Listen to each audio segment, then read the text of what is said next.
నువ్వు మమ్మల్ని అవమానించాలనుకున్నావు కదా అత్తయ్య. ఎక్కువ కట్నం ఎక్కువ గౌరవాన్ని తెస్తుందని మీరు పొరబడుతున్నారు అత్తయ్య. ఈ కాలంలో కట్నం తీసుకొని వాళ్ళనే ఎక్కువగా గౌరవిస్తారు. ఇంకా ఒక తండ్రికి గొప్ప ఆస్తి తన కూతురే. నువ్వు నాకు చదువు చెప్పాల్సిన అవసరం లేదు అత్తయ్య. మా నాన్న వచ్చినప్పటి దగ్గర నుంచి నువ్వు మా నాన్నని అవమానిస్తూనే ఉన్నావు. నేను మీ కోడల్ని. ఇప్పుడు మీకేం కావాలో నాకు చెప్పండి, అంతేకాని మా నాన్నని ఎందుకు అంతగా అవమానిస్తున్నారు? మధు ఆగు, నేను మాట్లాడుతున్నా కదా, మధ్యలో మాట్లాడకు. ఇది నీ సమస్య కాదు, సరేనా? నేనున్నాను కదా. చెల్లెమ్మ, తను చిన్నపిల్ల, తన బదులు నేను క్షమాపణ కోరుతున్నాను. చిన్నపిల్ల అయితే తనకి పెళ్ళెందుకు చేశావు? నీ ఇంట్లోనే ఉంచుకోవాల్సింది కదా. జాగ్రత్తగా ఉండుకోట్లా.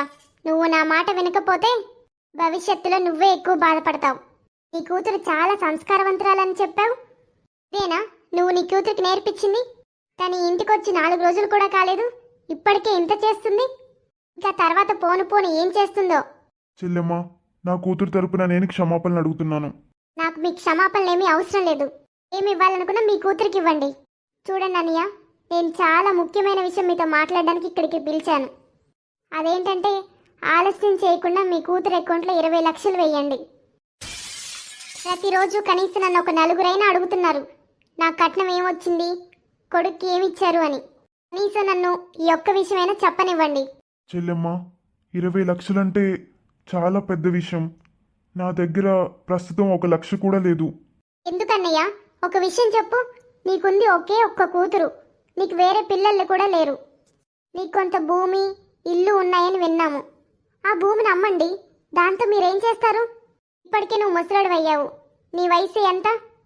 నువ్వు చనిపోయిన తర్వాత భూమి ఆస్తి ఇల్లు అంతా మధుకే కదా. నేను చెప్పేది అర్థం చేసుకోవడానికి ప్రయత్నించండి అన్నయ్య. ఇది మీ కూతురు గౌరవానికి సంబంధించింది. నా ఇంట్లో 2 కోడళ్ళు ఉన్నారు. పెద్ద కోడలు పుట్టిన నుంచి చాలా వస్తువులు తీసుకొచ్చింది. ఆమె కట్నం కూడా చాలా తెచ్చింది. రేపు మీ కూతురు సిగ్గుపడుతుంది.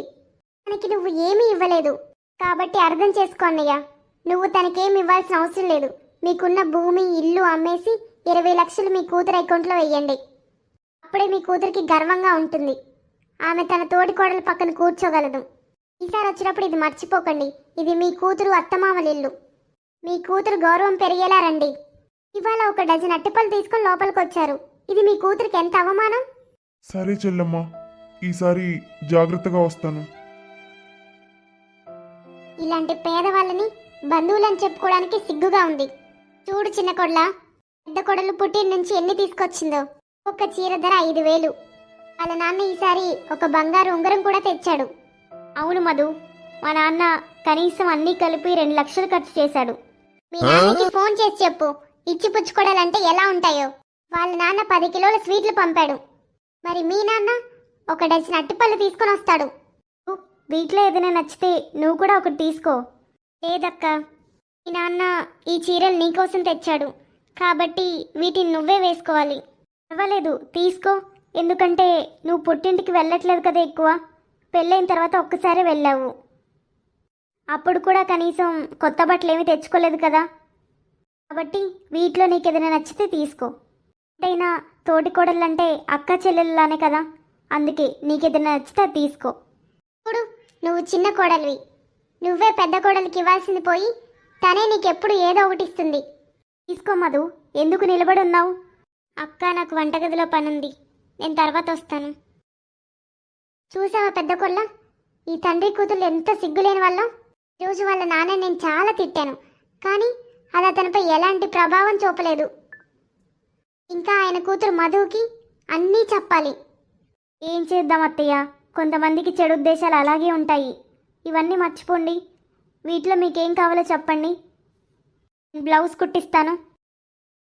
హలో హలో మధు, బాగున్నావా తల్లి? నాన్న, చాలా బాగున్నాను. ఎందుకంటే నువ్వు చాలా మంచి కుటుంబానికి ఇచ్చి పెళ్లి చేసావు కదా. ఈ ఇంటికి నేనే రాణిని, మహారాణిని. ఏమైందమ్మా, ఎందుకు అంత కోపంగా ఉన్నావు? ఏం చేయాలి నాన్న, నువ్వు అసలు నన్ను పట్టించుకుంటున్నావా? నువ్వెప్పుడైనా నాకు ఫోన్ చేసి సంతోషంగా ఉన్నావా బాధగా ఉన్నావా అని అడిగేవా? నాకు పెళ్లి చేసి పంపించడమే నీకు ముఖ్యం. నేను నీకు భారం అయిపోయాను కదా. నాకు ఒక అబ్బాయిని చూసావు, పెళ్లి చేశావు, అంతే. ఇక ఇక నీకేం అవసరం లేదా? ఏం మాట్లాడుతున్నావమ్మా? నేను మీకేం చెప్పాలి? నాకే గనక అమ్మ ఉండుంటే నన్ను 100 రెట్లు అర్థం చేసుకునేది. నువ్వైతే అసలు ఏం పట్టించుకోవు. అసలు ఏం జరిగిందో చెప్పమ్మా. విషయం ఏంటంటే నాన్న, నాకు ఇక్కడ ఉండడం ఇష్టం లేదు. మీరు వచ్చి నన్ను తీసుకెళ్ళండి. ఇది ఇల్లు కాదు నాన్న, ఇది జైలు. నేను ఇక ఇక్కడ ఉండలేను నాన్న. వీళ్ళు నేను కట్నం అడిగారు, మరి నువ్వెందుకు ఒప్పుకున్నావు? ఎందుకు ఈ ఇంటికి నన్ను కోడల్ని చేశావు? నా అత్తగారు నన్ను ప్రతిసారి అవమానిస్తుంది నాన్న. ప్రతి విషయంలో నన్ను ఎగతాళి చేస్తుంది. ఇంట్లో ఎవ్వరూ ఆమెను ఎదుర్కొనేందుకు ధైర్యం చేయరు. అన్నా, ఈ ఇంట్లో ఎవ్వరూ సరైన దాన్ని ఒప్పుగా, తప్పుని తప్పుగా పిలవరు. మధు, ప్రశాంతంగా ఉండు. నేను రేపు మీ అత్తగారింటికి వస్తాను. నువ్వు ఇక్కడికి రావాల్సిన అవసరం లేదు నాన్న. వీళ్ళు నేను మళ్ళీ అవమానిస్తారు. అది చూసి నేను భరించలేను.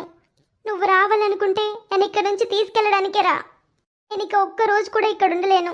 ఇంటి పనులన్నీ నేనే చూసుకుంటున్నాను. నేను ఉదయం నిద్ర లేస్తున్నాను, రాత్రిపూట చాలా లేట్గా పడుకుంటున్నాను. ఇంట్లో అన్ని పనులు నేనే చేస్తున్నాను. అయినప్పటికీ అత్తయ్య నన్ను తిడుతూనే ఉంటుంది. నా తప్పేంటి నాన్న? నా తప్పేంటంటే మనం పేదవాళ్ళం. నాన్న, నువ్వు నీ పేద కూతుర్ని ధనిక కుటుంబంలో పెళ్లి చేశావు. మధు, ఫోన్ పెట్టేయి. నేను రేపు నీ దగ్గరకు వస్తాను. మీ అత్తగారితో మాట్లాడతాను. ఆ మనుషులు నా మర్యాదను చూశారు, నా నిజాయితీని చూశారు. ఇప్పుడు నా నిజమైన రంగును చూస్తారు. నేను రేపు అక్కడికి వస్తాను. నేను అందరితో మాట్లాడతాను. ఇప్పుడు ఫోన్ కట్ చెయ్యి. నువ్వు అస్సలు బాధపడకు. నేను రేపు అన్నీ సరిచేస్తాను. ఏం సరి చేస్తావు నాన్న? ఈ మనుషులు ఎప్పటికీ మారరు. ఒకవేళ అత్తయ్య రేపు నాన్నని అవమానిస్తే చూస్తా. కోడళ్ళు ఎలా ఉంటారో వాళ్ళకి చూపిస్తా. చెల్లెమ్మ, తీసుకో. మొత్తం ₹1,00,00,000. మావయ్య, ₹1,00,00,000? ₹1,00,00,000 మీకు ఎక్కడి నుంచి వచ్చాయి? అల్లుడు, నా దగ్గర కొంచెం భూమి ఉంది. దానికి చాలా రేటు ఉంది. ఏదో ఒక రోజు దాన్ని అమ్ముదాం అనుకున్నాను, అందుకే అమ్మేశాను. ఎలాగో నేను చనిపోయాక అది నా కూతురికే వస్తుంది. అందుకే నేను ఈరోజే దాన్ని అమ్మేశాను. డబ్బు కారణంగా ప్రతిరోజు అత్తగారింట్లో నా కూతురు అవమానానికి గురవుతుంటే నేను భరించలేకపోయాను. నేను చనిపోయాక ఆ భూమి ఎలాగో మధుదే. నాకు వేరే పిల్లలు కూడా లేరు. ఏమండి, నేను మధుతో ఎలా సమానంగా అవుతాను? ఇప్పుడు నేను ₹1,00,00,000 ఎక్కడి నుంచి తీసుకురావాలి? నా కూతురు అల్లుడు సంతోషంగా లేకపోతే నేను భరించలేకపోతున్నాను. కానీ మావయ్య, ఇలా భూమిని అమ్మి ఎవరు డబ్బులిస్తారు? అల్లుడు, నేను భూమిని ఏం చేసుకుంటాను చెప్పు? నాకు నా కూతురు సంతోషమే ముఖ్యం. చెల్లెమ్మ, నీకు ఇప్పుడు సంతోషమే కదా? అమ్మా, ఇప్పుడు నువ్వు సంతోషంగా ఉన్నావా? చూడమ్మా, నువ్వెంత సంతోషంగా ఉన్నావో నీకు అర్థమవుతుందా? ఇది నువ్వు సంపాదించిన డబ్బు కాదు, ఎవరో తన భూమిని అమ్మి నీకు కట్నంగా ఇచ్చారు. ఏమంటున్నావు చిన్న? ఈ భూమి ఈరోజు కూడా మధుదే, నిన్న కూడా మధుదే అని అన్నయ్య ఇప్పుడే చెప్పాడు కదా. మనకే మంచిది. మన దగ్గర చాలా డబ్బుంది ఇప్పుడు.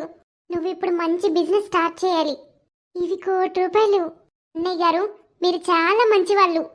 కానీ ఒక్క విషయం గుర్తుపెట్టుకో చెల్లెమ్మ, నేను నిన్ను కట్నం కేసు కింద జైల్లో పెట్టగలను. కానీ నేను మీలాంటి చెడ్డవాన్ని కాదు. ఇవాల్టి నుంచి నా కూతురు కళ్ళలో నుంచి ఒక్క చుక్క నీళ్లు కూడా రాకూడదు. గుర్తుంచుకో. కానీ అన్నయ్య గారు, నేను ఎప్పుడు మిమ్మల్ని కట్నం అడగలేదు. ఏదైనా మీ కూతురికి ఇవ్వాల్సింది ఇవ్వాలనే చెప్పాను. మీరే చెప్పండి, ఈ డబ్బుతో నేనేం చేస్తాను? ఏది కొన్నా మీ కూతురికే పెడతాను. అన్నా, నీకున్నది ఈ చిన్న భూమి మాత్రమే. దాంట్లో నువ్వు పంట పండించుకుని డబ్బు సంపాదించుకునేవాడివి. ఇన్ని రోజులు మనం దానివల్లనే బ్రతికాము. ఇప్పుడు నువ్వు ఆ భూమి అమ్మేసి ఎలా బ్రతుకుతావు నాన్న? ఎక్కడుంటావు? ఎలా సంపాదిస్తావు? నాకు అన్నయ్యనో తమ్ముడో కూడా లేరు నీకోసం డబ్బు సంపాదించడానికి. మధు, నా గురించి బాధపడకమ్మా. నువ్వు సంతోషంగా ఉండు. నీకు ఏ లోటు ఉండకూడదు. ఆ భూమి నీదేరా. ఈరోజు నీదే, రేపు కూడా నీదే. కనీసం అది సరైన సమయంలో ఉపయోగపడింది. అందుకే నేను అమ్మేశాను. నువ్వు బాధపడకు. నీకోసం చేయగలిగిందంతా చేస్తాను. నువ్వు సంతోషంగా ఉండు. మావయ్య, మీరు మా అమ్మ సంతోషం కోసం, నా కుటుంబం గౌరవం కోసం మీ భూమిని కూడా అమ్మేశారు. మావయ్య, నేను మీకు మాటిస్తున్నాను. ఇవాల్టి నుంచి హృదయపూర్వకంగా నేను మిమ్మల్ని గౌరవిస్తాను. మా సంతోషం కోసం నువ్వు నీ భూమిని కూడా అమ్మేశావు. మావయ్య, నువ్వు నాకు తండ్రి లాంటి వాడివి. ఈ రోజు నుంచి నేను నీకు సేవ చేస్తాను. ఇప్పటి నుండి మధు తప్ప మీకు వేరే పిల్లలు ఎవరూ లేరని అనుకోవద్దు మావయ్య. నేను కూడా మీ కొడుకు లాంటి వాన్నే. ఇవాల్టి నుంచి మీరు మాతో పాటు ఈ ఇంట్లోనే ఉంటారు. చిన్న, నీకేమైనా పిచ్చి పట్టిందా? అర్థం లేని మాటలు మాట్లాడుతున్నావు. అన్నయ్య గారు, మీరు మా ఇంట్లో ఎలా ఉంటారు? నువ్వు నీ కూతురి ఇంట్లో నీళ్లు కూడా తాగకూడదు, అది నీకు తెలుసు కదా. నాకు తెలుసమ్మా, కానీ నువ్వు మర్చిపోయి ఉండొచ్చు. మధు వాళ్ళ నాన్న నీకు ₹1,00,00,000 ఇచ్చాడు. ఇప్పుడు చెప్పమ్మా, ఈ ఇల్లు ఎవరిది? అల్లుడు, ఈరోజు నువ్వు నా కొడుకు అని చెప్పావు, అది చాలు నాకు. నా కూతుని సంతోషంగా చూసుకో, తనెప్పుడు సంతోషంగా ఉండాలి, అదే కోరుకుంటున్నాను. మధు తల్లి లేని బిడ్డ, తనకెప్పుడు తల్లి గుర్తు రాకుండా చూసుకో. నా వల్ల మీ ఇంట్లో గొడవ పడకండి. మీ ఇంట్లో వాళ్ళతో గొడవ పడకు. నా గురించి బాధపడొద్దు. నేను ఇప్పుడు బాగానే ఉన్నాను. ఇప్పటి వరకు నాకు కొంచెం పని ఉండేది, పొలంకి వెళ్ళి పంట పండించుకునేవాన్ని. కానీ ఇప్పుడు ఆ పని కూడా చేయాల్సిన అవసరం లేదు. ఇంట్లో ఉండి కొంచెం వండుకొని తిని పడుకోవడమే. సరే చెల్లెమ్మా, నేను వెళ్తున్నాను. అన్న,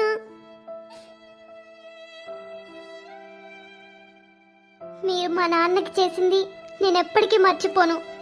మీరందరూ ఆయన్ని చాలా బాధ పెట్టారు. అవును, ఇప్పటి నుంచి నేను ఈ ఇంట్లో పని మనిషిని కాదు, మహారాణిని. హలో ఫ్రెండ్స్, వీడియో నచ్చితే తప్పకుండా హైప్ చేయండి. కట్నం తీసుకోవడం అనేది చాలా దురాచారం. బాగా చదువుకున్న వారు కూడా బాగా చదువుకున్న కొడుకుల పెళ్లికి అత్యున్నత చదువులు చదివిన కోడల దగ్గర కూడా కట్నం బలవంతం చేస్తున్నారు. అసలు ఆడపిల్ల చదువుకున్నా చదువుకోకపోయినా కట్నం తీసుకోవడం అనేది నేటి సమాజంలో అత్యంత హీనమైనది. కట్నం తీసుకోవడం అనేది కొడుకును అమ్ముకోవడంతో సమానం, లేదా వ్యభిచారంతో సమానం. మీ కొడుకులకి కట్నం తీసుకోలేదు అని గర్వంగా చెప్పుకోండి.